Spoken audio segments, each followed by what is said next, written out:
Olá pessoal, tudo bem? Hoje nós vamos estar vendo sobre os problemas ambientais das cidades, tá? Os problemas ambientais urbanos. É lógico que dentro da cidade nós temos vários problemas. Problemas sociais, problemas econômicos, que eu já fiz um vídeo para vocês, tá? Mas nós também temos diversos problemas ambientais. É lógico que não são apenas esses que eu vou estar destacando aqui, mas esses estão dentro dos principais. Então nós vamos estar falando sobre 3 problemas de poluição do ar nas cidades brasileiras e mundiais, que seria ilhas de calor, inversão térmica e chuvas ácidas, tá? E nós vamos falar de um outro problema ambiental urbano, que seria a questão de resíduos sólidos, ou seja, o lixo, ok? Bom, dentro desses 3, desses 4 aspectos que nós vamos citar, vamos dar uma geralzinha primeiro em relação à poluição do ar. Você sabe que poluição do ar é tudo aquilo que você emite para a atmosfera que está além daquilo que a atmosfera pode absorver ou modificar. Então, tudo aquilo que você manda para a atmosfera, desde gases que saem de escapamentos de carros e caminhões e outros meios de transporte, tá? Todo tipo de forma de queimada, todo tipo de queima de algum combustível, principalmente combustível fóssil, a decomposição de matéria orgânica, tá? Uma série de fatores, tá? Causa a poluição do ar. Aí preste atenção numa coisa. Quando você fala em poluição do ar, automaticamente todo mundo lembra da poluição do problema chamado efeito estufa, que hoje é colocado como o grande problema climático do mundo, certo? O efeito estufa, mas por que você não está falando do efeito estufa aqui, Celeusa? Não que o efeito estufa não é importante, só que o efeito estufa é um problema atmosférico global. Ele atinge tanto espaço urbano como espaço rural. E aqui o meu foco é o falar dos problemas atmosféricos mais urbanos, ou seja, da cidade, da parte da cidade onde nós vivemos. Certo? É lógico que o efeito estufa hoje é um dos maiores problemas que o planeta passa, que seria o quê? O superaquecimento da Terra, ou seja, a Terra ela está se tornando mais quente do que o normal. E esse aquecimento acima do normal, ela gera uma série de consequências para o homem, para a economia ou para a natureza. Tá? Mas eu não vou focar agora aqui especificamente em efeito estufa. Nós vamos falar dentre os problemas atmosféricos, eu vou falar de ilha de calor, da inversão térmica e chuva ácida, que são problemas, como eu disse, mais urbanos, que está mais próximo do nosso dia a dia, ok?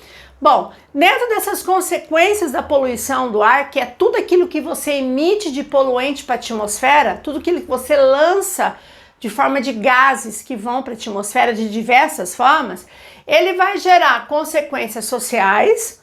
Hoje, uma grande parcela da população brasileira e mundial já sofre o efeito desse ar poluído, tá? E isso muitas vezes você acha que não te atinge diretamente, mas diretamente ou indiretamente atinge a saúde da população, certo? E também consequências ambientais.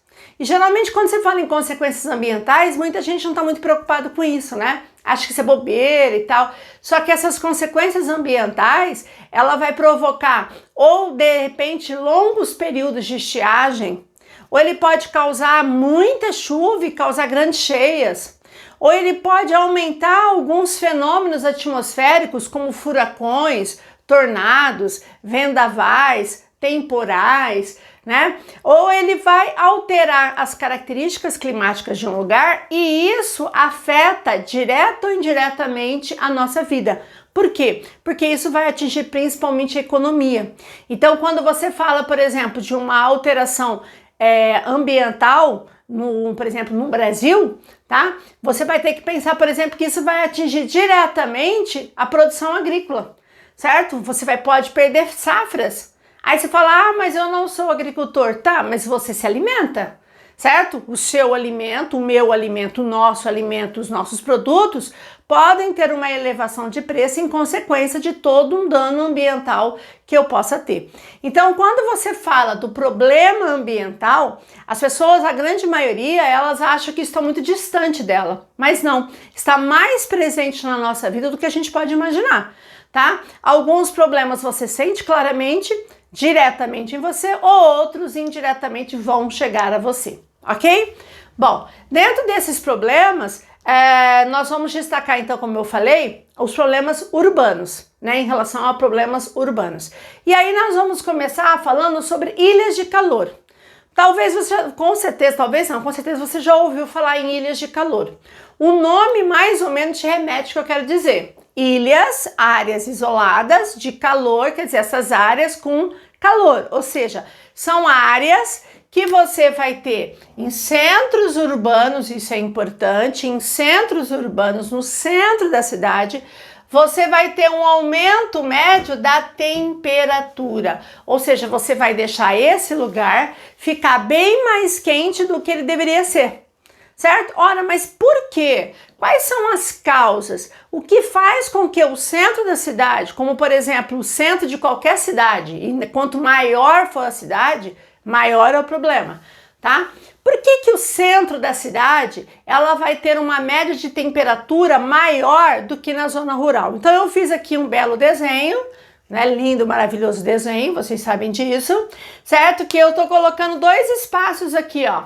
Aqui eu tô colocando um espaço urbano, ou seja, eu estou falando da cidade, onde eu representei por meio de prédios, e aqui eu vou colocar de um espaço rural, zona rural, ou eu poderia colocar também a periferia. Periferia, não esqueça que são regiões em torno de um centro. Então, muitas vezes aqueles bairros mais distantes, tá? E essa linha vermelha aqui é a linha média de temperatura, tá? O que você percebeu aqui no desenho, né? Nós percebemos aqui, ó, que a média de temperatura sobre esse espaço urbano, ele é maior. Conforme você vai para esse espaço rural ou periferia, o que vai acontecendo? A média de temperatura vai ficando menor. Ou seja, aqui no centro da cidade é mais quente do que na zona rural e na periferia. Ora, mas por quê? Né? Então, o que acontece? Vocês sabem que num dia, por exemplo, imagina, amanheceu o dia, certo? E aí você vai ter o quê? Você vai ter o sol aqui, ó, incidir nesse espaço rural e urbano. Se esse sol estiver incidindo diretamente no espaço rural ou nos bairros mais distantes, né, mais de periferia, você vai ter o quê? Que eu representei aqui, ó, por meio das árvores, da vegetação, o verdinho. Então você vai ter árvores, você vai ter vegetação rasteira ou arbustiva, não interessa qual o tipo, que onde essa vegetação ela vai absorver parte deste calor. Também na zona rural e em áreas urbanas, muitas vezes você tem uma maior concentração de água. Você vai ter um rio, você vai ter um lago, alguma coisa. E o que acontece? Não só as plantas, não só a água, como também o próprio solo, ele absorve parte desse calor. Então, o que vai acontecer? Ele vai deixar a temperatura média mais baixa, porque nesse aspecto aqui você vai ter uma troca maior de calor entre atmosfera e natureza, tá? Você com certeza já percebeu isso, que num dia que está muito quente e muito seco, como nós estamos nessa época do ano, né, na época do inverno, se você chegar, por exemplo, tá um calor insuportável, você chegou próximo de uma região que tem muitas árvores, automaticamente a temperatura vai ficar mais agradável, certo? Aí não é só porque tem sombra, vai ficar mais agradável também, porque basicamente o que vai acontecer? Essas plantas estão absorvendo parte desse calor que está sendo emitido, né? E você vai ter uma sensação de maior umidade, né? Porque as plantas, elas retiram a água do solo pela raiz e transpira pelas folhas. Então, nesse processo aqui, ó, que a planta vai estar transpirando aqui, ó, o que acontece? Ela deixa um ambiente mais úmido. Então, é só você chegar perto de uma área de vegetação que você vai sentir uma temperatura mais amena, mais agradável e um ambiente mais úmido, certo? Só que aí quando você vai para o centro da cidade, o que acontece na hora que você chega no centro da cidade? No centro das grandes cidades, primeiro problema, você tem a ausência de áreas verdes, tá? Se você conhece grandes cidades, grandes capitais, vocês sabem que tem grandes cidades que você não encontra uma praça, você não encontra árvores, diferente da cidade de Campo Grande, que é uma das capitais mais arborizadas do Brasil, certo? Você anda, você só vê o quê? Concreto, asfalto, prédios, e isso vai fazer com que todo o sol que estiver incidindo na região vai simplesmente aquecer o lugar, certo? Vai deixar o lugar cada vez mais quente. Por quê? Porque o sol vai incidir no sol, no caso no concreto, tá? E ele vai, de certa forma, se aquecer mais, fora que sobre a cidade a gente tem maior emissão de poluentes, você tem mais carros, você tem uma produção industrial, então você vai ter mais gases e poluentes na atmosfera. Então o que vai acontecer? Você vai fazer com que o centro da cidade passe a ter uma temperatura maior do que na zona rural. Ok? Muito bem. O que acontece aqui, ó? Então você tem aqui quais são as causas da ilha de calor. Então eu vou ter, no caso, a concentração de prédios. Celilza, o que tem a ver os prédios? Primeiro que os prédios dificultam o quê? A circulação do vento. Circulação do vento. O vento não circula direito, né? Segunda grande causa, a grande concentração de concreto e asfalto na cidade. É só você pegar um dia que está muito quente e fica numa área que é tudo concretado ou asfaltada para você sentir. Você sente aquele vapor, aquele calor. Diferente de uma área que tem a região verde. E aí uma outra causa seria a ausência, ou seja, a falta de áreas verdes. Ou seja, a ausência de árvores, a ausência de praças, de parques, certo? Porque se você tiver uma grande concentração de áreas verdes no centro urbano, ela ameniza a temperatura do centro, tá? Que é um exemplo, por exemplo, da nossa capital aqui, Campo Grande, ok? Mas se você for, por exemplo, naquele centro mais concreto, mais asfalto, até mesmo aqui da cidade, você sente que a temperatura lá é muito maior, até mesmo porque não venta direito, não circula o vento por causa dos prédios ali, né? Que ele é como se ele estivesse represando ali a circulação do vento. Então, esse fenômeno que faz com que a temperatura da área urbana passa a ser uma temperatura maior do que a... Perdão, gente, perdão, não tive como evitar. Não é Covid, não é Covid. Isso é consequência da poluição do ar. Ar seco, ok? Isso foi um exemplo para você ver como a questão ambiental atinge a saúde do homem e da mulher, ok? Do homem do geral, né? Então vamos lá, continuando. Então, no caso, essa concentração de poluentes sobre a área urbana e todos esses fatores contribuem com que a temperatura na área urbana vai ser maior do que a área rural, ok? Muito bem. Um outro problema que nós vamos ver é a questão da inversão térmica. Olha, o que seria a inversão térmica? Aí tem um desenho legalzinho aqui para a gente entender, tá? Então preste atenção no aspecto normal para você entender o problema, ok?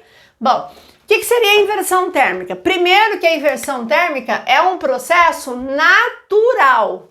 É um processo natural. Isso acontece todos os dias. Algumas regiões mais, outras regiões menos. E o que seria essa inversão? O nome diz, ó, inversão térmica. Térmica é temperatura. Então é quando você vai ter uma inversão de temperatura. Como? Eu tinha o ar quente e de repente ficou o ar frio. E aí depois ele volta a ser quente, depois ele volta a ser frio. Então isso acontece, antes de eu explicar o desenho aqui, isso acontece num dia normal. Então pensa o seguinte, amanheceu o dia, certo? Num dia ensolarado. Lógico que se o dia não foi ensolarado, esse processo tem uma outra forma de atuação. Mas amanheceu o dia, o sol veio com tudo. Então o que vai começar a acontecer? Aquecer.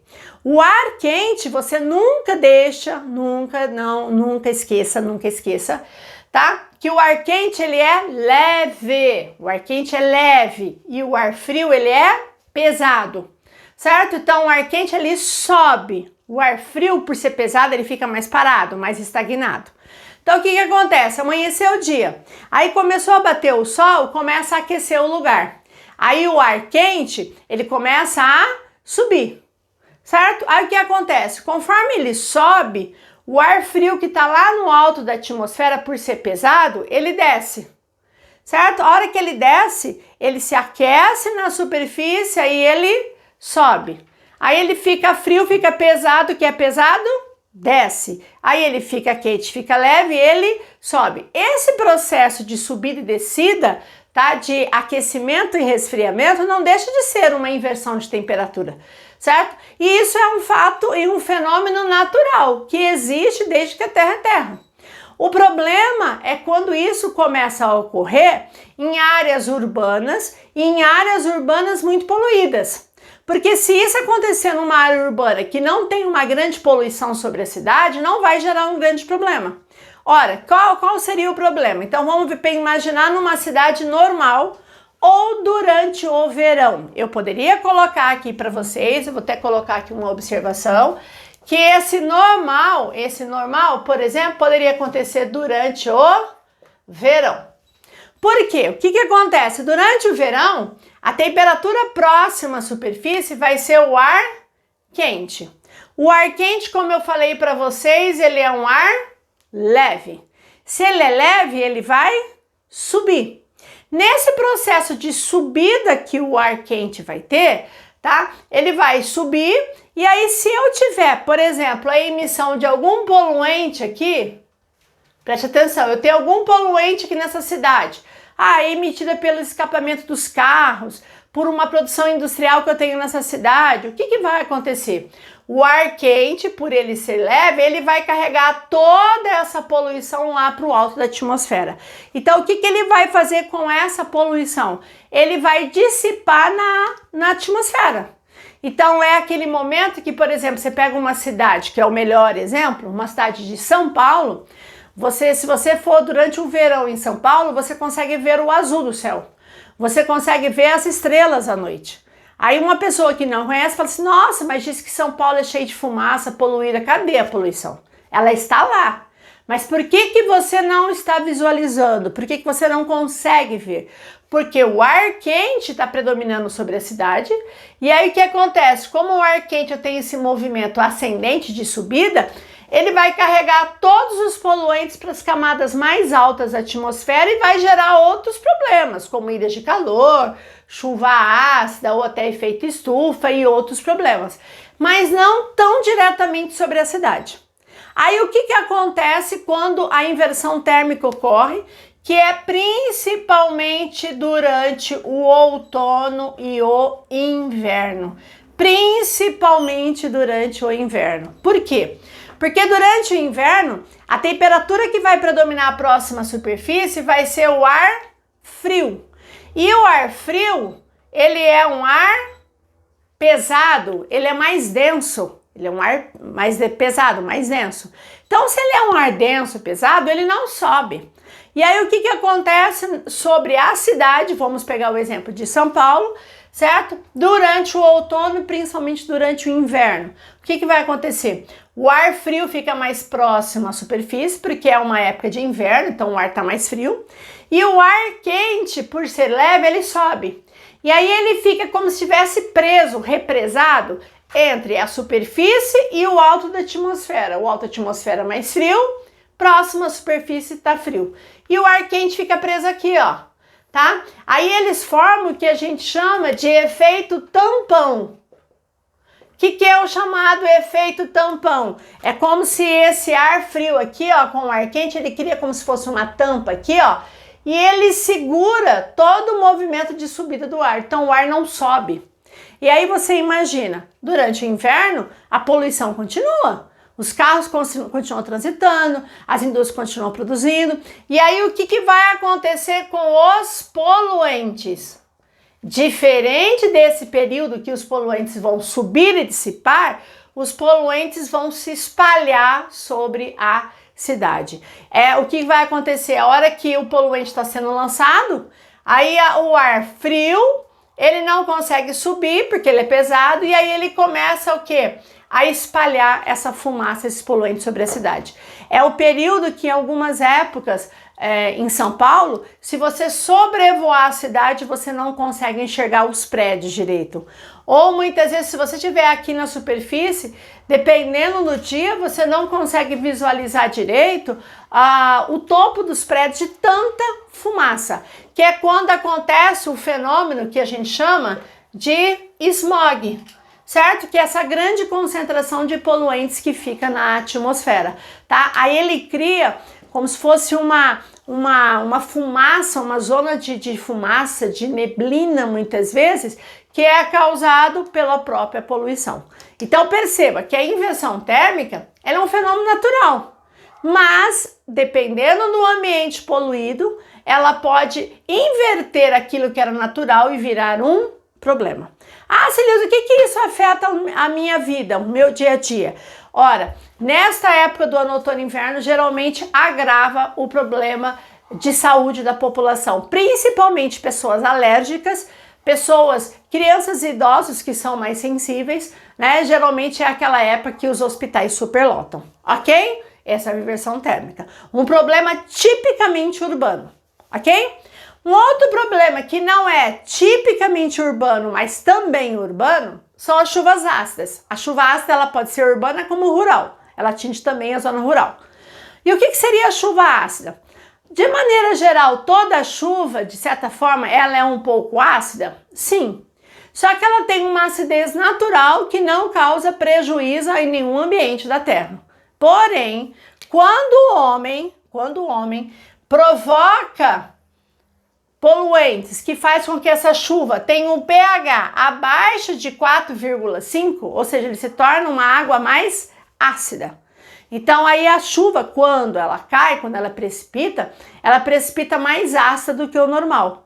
A grande causa da chuva ácida, pessoal, a grande causa é quando você queima combustíveis e você emite principalmente o dióxido de enxofre, né? Esse é enxofre, dióxido de enxofre para a atmosfera.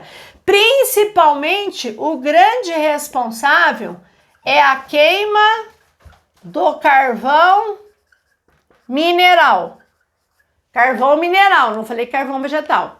Então, o que acontece? A queima desse carvão, ele emite uma grande quantidade de dióxido de enxofre para a atmosfera, que ao ser emitida à atmosfera, ele vai reagir na atmosfera e ele vai voltar como ácido sulfúrico, o H2SO4, certo? E aí o que acontece? Quando você tem uma chuva concentrada com ácido sulfúrico ou com ácido nítrico, que também é muito comum, né, por causa da emissão de poluentes sobre as cidades, a chuva ela vem com uma acidez muito maior.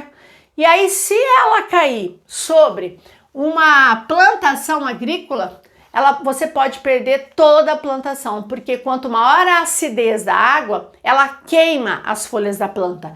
E aí, se você tiver uma plantação e essas folhas receberem essa água ácida e queimar essas folhas, você pode perder uma plantação inteira, tá? Ou muitas vezes não precisa ser uma plantação. Se você tiver uma cobertura original, uma mata, alguma coisa, e nesse ambiente sempre cair a chuva ácida, você vai degradar essa vegetação, você vai matando aos poucos essa vegetação. Fora que também essa chuva mais ácida do que o normal, ela pode poluir recursos hídricos, lagos, represas, rios, ou seja, a água pode se tornar mais ácida do que o normal. Aí vem a pergunta, e se eu tomar essa chuva? É lógico que essa acidez, ela não vai sinal de queimar a tua pele, alguma coisa, né? É um problema que vai ocorrer a médio, curto e longo prazo, né? Com o tempo, se sempre acontecer esse tipo de chuva, a tendência é esse problema só agravar, tá? Então, a chuva ácida, ela é um problema não só urbano como rural, porque essa nuvem, ela pode, no caso, precipitar basicamente em zonas rurais. Mas se ele usar esses recursos hídricos e essa água que eu vou tomar tiver mais ácida? não interfere dessa maneira, tá? Mas essa acidez da água, ela pode interferir na vida aquática, na vida que estiver na região, ok? Muito bem. Então, esses aqui são os 3 principais problemas atmosféricos urbanos. Eu falo que os mais cobrados, porque são problemas bem característicos de cidades, ilha de calor, tá? E inversão térmica. A chuva ácida é um problema urbano ou rural. Ah, detalhe, se a chuva ácida ela cair nas cidades, tá? O que que ela faz? Ela corrói monumentos. Ela corrói monumentos, fachadas de prédio. Então, muitas vezes, aqueles prédios que tem aquelas marquises, aquelas fachadas muito antigas sem manutenção, muitas vezes pode ter um acidente, porque a própria acidez da chuva, ela vai corroendo toda a estrutura metálica e pode, de repente, cair, tá? Se você pega na Europa, por exemplo, que você tem várias estátuas, monumentos de séculos de história, você olhar bem pertinho, você vai ver que parece que alguma coisa tá lá raspando, corroendo. Quem tá fazendo isso? A própria chuva. Mas que chuva? A chuva ácida. É um dos grandes problemas que as cidades europeias sofrem, ok? Bom, e aí um outro problema que também, né, a gente já falou de maneira geral, mas é importante citar, são a questão dos resíduos sólidos. Quando se fala em resíduos sólidos, nós estamos falando do lixo, ok? O que que acontece? Vocês sabem, se você não sabe, deveria saber, que existe uma lei, que na verdade foi aprovada uma lei em 2010, de lei de resíduos sólidos. Essa lei, presta bem atenção aqui, essa lei, ela exigia que todos os mais de 5.000 municípios brasileiros, tá, até 2014, substituísse o seu lixão por aterro sanitário, certo? Eu vou explicar a diferença de um lixão e um aterro para quem não lembra. Tá? Então, essa lei de resíduos sólidos, criada há 10 anos atrás, tá? Obrigava todos os municípios, grandes, médios e pequenos, a criar o chamado aterro sanitário. Porém, a grande maioria desses municípios, principalmente os menores, não colocaram isso em prática. Essa lei ela foi sendo adiada, dando mais prazo, e 10 anos depois a gente observa que grande parte das cidades brasileiras ainda usam o sistema de lixão, que é totalmente inapropriado, tá? Tá tudo errado, ok? E aí o que aconteceu? Esse ano, agora em 2020, agora no finalzinho do primeiro semestre, foi aprovado o chamado Marco Regulatório do Saneamento. Você sabe que saneamento básico, ele engloba basicamente 3 grandes itens, saneamento básico. Água tratada, tá? Não é só água, né? A água pode vir, mas ela pode vir contaminada. Então, água tratada, que vem da rua, tratada, canalizada e tal. Coleta e tratamento de esgoto, certo? E coleta de lixo. Então, coleta de lixo lá, o caminhão que passa na sua rua e coleta o lixo, é saneamento básico. Então, nessa lei, né, desse marco de saneamento que foi assinado agora, tá, no finalzinho do primeiro semestre agora de 2020, ele determina metas e prazos para que os municípios coloquem em prática, onde eles têm o objetivo de 98% da população brasileira ter acesso à água tratada, e pelo menos 90% da população brasileira ter acesso à coleta de esgoto. E essa questão do lixão foi determinado prazos para que acabe os lixões no Brasil, certo? É lógico que esperamos que daqui 10 anos a gente não esteja falando novamente sobre isso, né? E que fala assim, olha, em 2020 foi aprovado um marco de saneamento e não aconteceu nada. Aí você fala assim, nossa, mas ter água tratada? Aqui em Campo Grande nós somos uma cidade privilegiada. Boa parte da cidade, ou quase toda a população campograndense tem acesso à água tratada e boa parte tem acesso à rede de esgoto, certo? Mas se você for principalmente no norte do Brasil e em outras regiões, gente, mais de 60% da população brasileira não tem acesso à rede de esgoto. O esgoto muitas vezes corre a céu aberto, não tem acesso a uma água tratada, se bebe, se consome água contaminada. E o lixo é um grande problema, porque o lixo ele provoca contaminação, proliferação de ratos, moscas, baratas, ele provoca a contaminação do solo, provoca a contaminação do ar e provoca saúde a qualquer pessoa, problema na saúde a qualquer pessoa, certo? E aí o que acontece? Ficou definido que, olha essas datas, o que são essas datas, Celilza, que eu coloquei aqui, ó, 2024, 2022, 2023, anota aí. O que é 2024? Ficou determinado pela essa nova lei do marco de saneamento em 2020, tá? Que até 2024, ou seja, daqui a 4 anos, todas as capitais e regiões metropolitanas e cidades com menos de 50 mil habitantes têm o prazo até 2024 para acabar com os seus lixões e criar o aterro sanitário. Então, o prazo até 2024 é para todas as capitais e regiões metropolitanas, ou seja, o extremo das regiões mais populosas, mas também das cidadezinhas menos populosas, aquelas cidades que têm menos de 50 mil habitantes. Cidadezinha que tem 10 mil, 5 mil, 20 mil, 30 mil habitantes, ele vai ter até o final de 2024 para criar o aterro sanitário. Ah, o que é 2022? Anota aí. 2022 são todas aquelas cidades que têm que colocar o aterro sanitário, cidades que têm até 100 mil habitantes. Então aqui, ó, é quem tem até 100 mil habitantes, certo? Até 100 mil habitantes. Tem até 2022, olha, o tempo é menor. Ah, por que o tempo é menor? Por que aqui o tempo é tão maior? Primeiro, ele é tão maior para as maiores cidades, inclusive Campo Grande está dentro desse grupo aqui, ó, 2024, porque quanto maior a cidade, maior o problema do lixo. E as pequenas cidades, por que elas estão aqui? Porque essas cidadezinhas pequenas, elas têm a questão de falta de recurso para criar o aterro sanitário.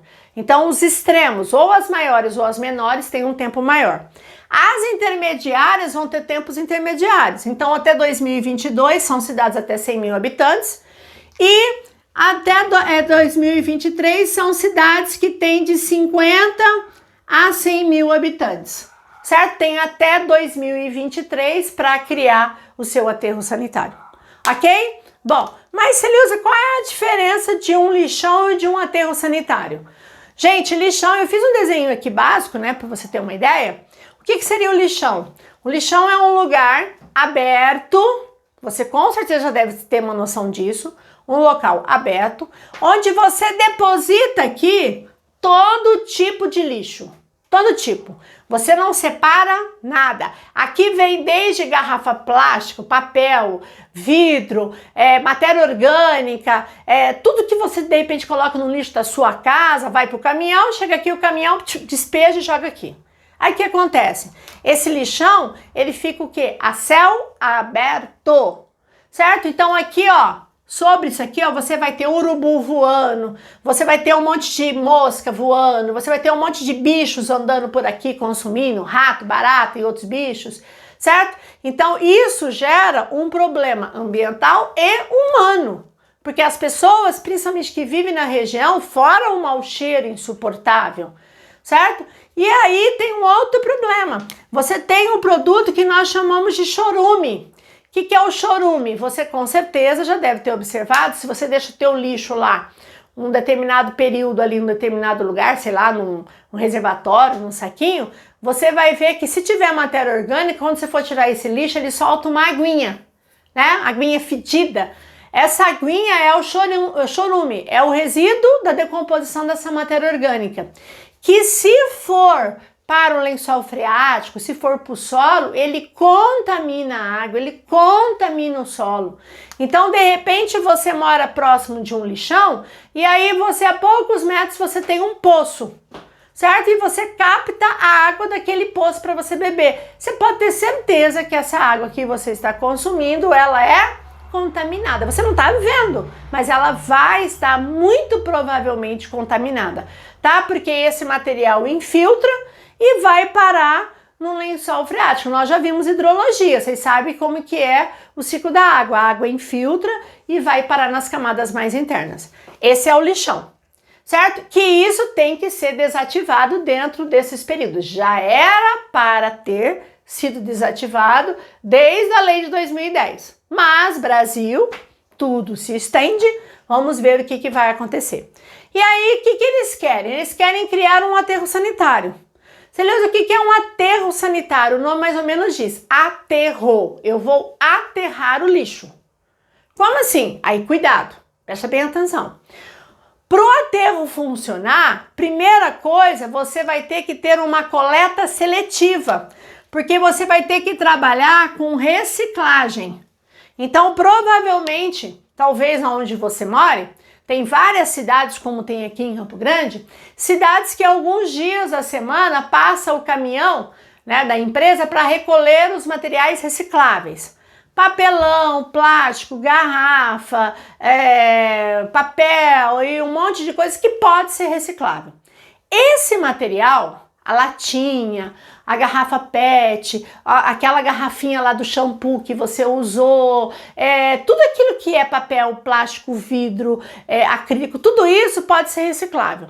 Esse material você tem que fazer separado e colocar para a coleta naquele dia da semana para levar esse material. Então o que vai acontecer? Passa, recolhe esse material e esse material vai para reciclagem. E aí nos outros dias da semana que você não vai passar isso, vai passar o caminhão, né, que a gente chama de caminhão de lixo, lixeiro, né, na verdade que é o de coleta de material, vai passar nos outros dias da semana, ele vai recolher todo aquele lixo que não pode ser reciclado, certo? Que é o lixo comum. Aí o que você vai fazer? Você vai colocar naquele saco lixo comum. Aí eles vão pegar esse lixo e vão levar para o aterro. Então o que eles fazem? Eu fiz aqui um esqueminha. Primeiro, o que é essa camada vermelha? Essa camada vermelha é uma camada impermeável. Então, eles colocam uma manta, um material, como se fosse uma lona bem grossa, que vai, como se fosse forrar o fundo, certo? Por quê? Porque ele não vai deixar nada infiltrar no solo. Não pode infiltrar nada no solo para não contaminar. Então, você cria uma camada impermeável. Aí, você joga uma camadinha de terra. Esse pretinho aqui é camadinha de terra, certo? Aí, você vem com lixo orgânico, não o reciclável, e vem e joga aqui, ó. Esse aqui, ó, essa parte aqui que eu coloquei, ó, esses coloridinhos aqui, é o lixo. Aí você coloca o lixo. Aí depois que você colocou uma quantidade de lixo, que já marca o suficiente, ele vem e faz o quê? Pega a terra e joga aqui, ó, que é esse preto. Ou seja, ele cobre o lixo, certo? Então o lixo não fica aberto, ele fica coberto. Aí você vem, joga mais lixo ali, cobre o lixo. Joga mais lixo, cobre o lixo. Aí você vai fazendo camadas. É como se fosse camadas de bolo, certo? E aí você vai cobrindo essas camadas, até que ele chega a uma certa altura máxima. Quando ele chegar nessa altura máxima, você aterra e aí você planta, por exemplo, grama, que é o verdinho que eu coloquei ali em cima. Planta grama. Aí você olha uma terra, aquele gramado, fala, nossa, que bonito, uma montanha, né, de gramado. Se você for perfurar ali, vai ser uma montanha de lixo, certo? Só que esse lixo, ele foi aterrado, certo? Então, esse é o problema. Problema não, a solução. Aí o que acontece? O que seria esse canudinho que eu coloquei aqui? O que seria isso aqui? Ora, como é a matéria orgânica que está aqui, ele vai entrar em decomposição, certo? Então ele vai produzir o chorume. O que se faz? Canaliza esse chorume e vai para uma estação que vai fazer o que aqui, ó? Vai fazer o tratamento desse chorume. Então vai tratar esse líquido, chorume, e depois ele ser tratado, ele é lançado em algum córrego do lugar. Depois de ser tratado, ok? E aí o que acontece? Como é matéria orgânica, a matéria orgânica em decomposição gera gás metano. Então você não pode só metendo terra, porque uma hora isso aí pode explodir. Lógico, não vai explodir que nem uma bomba, né? Mas pode ter explosões, porque a matéria orgânica, esses gases vão ficar presos aqui. Então o que eles fazem? Eles fazem um sistema onde ele coloca um sistema de canalização que todo gás vai sair por aqui, ó, por esse cano aqui, ó. Então esse gás sai por aqui, Geralmente no aterro sanitário você vê uma tubulação bem alta, como se fosse uma chaminé pegando fogo lá em cima. Ele está queimando o gás, certo? Que é o gás metano. Aí você fala, pô, mas ele não está poluindo a atmosfera? Só que essa queima é muito menos impactante do que se deixasse esse gás direto para a atmosfera. Porque o gás metano provoca o efeito estufa, ok?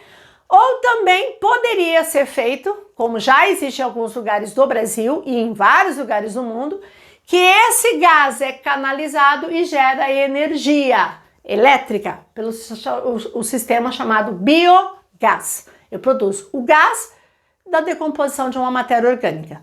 Isso é um aterro sanitário. Perceba, eu não tenho o lixo exposto, eu não tenho o chorume contaminando e eu não tenho o gás diretamente provocando problemas na região, certo? Fora que, para isso funcionar, você tem que ter a reciclagem. E a reciclagem, você vai fazer o quê? Você vai criar também até mesmo trabalho, porque muita gente vai trabalhar na reciclagem, certo?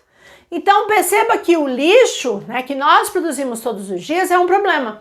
Por isso que, como é um problema, hoje se defende muito o uso dos chamados 5 R's. Na verdade, se fala mais dos chamados 3 R's, mas hoje está se falando já dos 5 R's. Quais são os 3 R's? Ó, R's, né? Os 3 principais R's seria reduzir a produção do seu lixo, você tem que reduzir a quantidade de lixo que você produz, você tem que reutilizar os materiais. Então, por exemplo, cerveja, você vai comprar lá a cerveja, você vai comprar lá, por exemplo, uma cerveja em garrafa, né? Hoje é tão prático, né? Você vai lá, compra a garrafinha, tipo, abriu, tomou, o que você faz com aquele casco? É problema, é lixo. Aí hoje, o que você faz? Se você comprar uma cerveja, por exemplo, 1 litrão, ou se você não toma cerveja, uma Coca-Cola, por exemplo, qualquer refrigerante, litro de garrafa, você pega o casco, vai lá e troca, né? Você leva o casco e compra o líquido, não sai mais barato? Essa é uma forma de você reutilizar. Fora que você tem diversos outros meios de você reutilizar esses produtos, tá? E um outro R que é muito importante é reciclar. Tudo aquilo que pode ser reciclado tem que ser valorizado, certo? Só que para ser reciclado você tem que ter uma coleta seletiva. Não adianta você jogar esse material lá no meio do lixão, porque aí a gente vai ter aquela imagem muito triste das pessoas estando no meio daquele lixo, catando latinha, garrafa, papel para vender. Ok? Se você fizer uma coleta seletiva, você pode até trabalhar com reciclagem, mas você não vai lá no meio do lixão, colocando a sua vida em risco e da sua família de uma possível contaminação. E aí os outros 2 R seria repensar no lixo que você produz e você recusar produtos altamente poluidores, certo? Então, se você vai comprar alguma coisa, você tem um produto lá que fala assim, esse produto é biodegradável e esse não é, pode escolher, recuse esse que é prejudicial ao ambiente e use aquilo que é biodegradável ou reciclável. Um exemplo que a gente pode citar aqui em relação ao canudo, né? Hoje, o que está acontecendo? Ora, você não só está reduzindo, você está repensando, tá? E você não está usando, por exemplo, o canudo de plástico, tá? Várias cidades brasileiras é proibido por lei o uso de canudo de plástico, porque aquele canudo demora anos para decompor e provoca uma série de problemas aonde ele foi lançado, certo? Aí hoje, qual é o objetivo? Você ter um canudo, até mesmo um canudo seu, reutilizável, certo? Que você usa sempre ou por um longo período o mesmo canudo, ok? Tá? Um exemplo aí que a gente poderia estar falando, uma solução de repente para você diminuir a quantidade de lixo que você, que eu, que nós produzimos na natureza, ok? Vamos parar por aqui. Eu acho que aqui eu falei dos principais problemas urbanos, existem vários outros problemas ambientais urbanos, mas esses são os maiores destaques. Beijo, gente! A gente se vê na próxima aula. Tchau, tchau!